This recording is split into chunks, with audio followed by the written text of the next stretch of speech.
Mother சமூக சேவை நிறுவனம் சார்பில் சுற்றுச்சூழல் சட்ட எழுத்தறிவு மற்றும் சமூக பாதுகாப்பு குறித்தான சட்ட விழிப்புணர்வு கருத்தரங்கம் தூத்துக்குடி மாவட்ட சட்ட பணிகள் ஆணைக்குழு மற்றும் மதர் சமூக சேவை நிறுவனம் சார்பில் சுற்றுச்சூழல் சட்ட எழுத்தறிவு மற்றும் சமூக பாதுகாப்பு குறித்தான சட்ட விழிப்புணர்வு கருத்தரங்கம் தூத்துக்குடி முத்தையாபுரம் அருகே முள்ளக்காடு பகுதியில் உள்ள கிரேஸ் என்ஜினியரிங் கல்லூரியில் வைத்து நடைபெற்றது. இந்நிகழ்ச்சிக்கு வருகை தந்தவர்களை கிரேஸ் என்ஜினியரிங் கல்லூரி முதல்வர் டாக்டர் சித்தார்த்தன் அனைவரையும் வரவேற்றார். மதர் சமூக சேவை நிறுவன இயக்குனரும் தூத்துக்குடி மாவட்ட கிரீன் கமிட்டி உறுப்பினருமான டாக்டர் எஸ்.ஜே. கென்னடி தலைமை தாங்கினார். மாவட்ட சட்டப்பணிகள் ஆணைக்குழு பி. பட்டியல், வழக்கறிஞர் கே.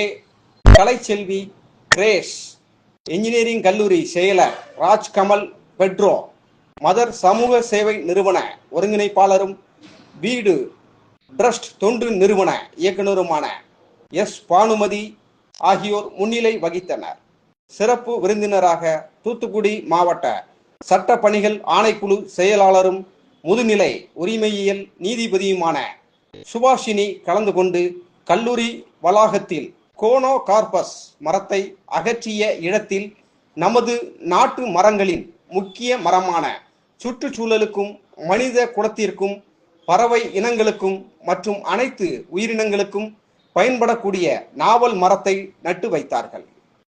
இதில் கிரேஸ் என்ஜினியரிங் கல்லூரி அலுவலர் தினகரன், மாவட்ட சட்டப்பணிகள் ஆணைக்குழு பணியாளர்கள் மற்றும் கல்லூரி மாணவ மாணவிகள் திரளானோர் கலந்து கொண்டனர்.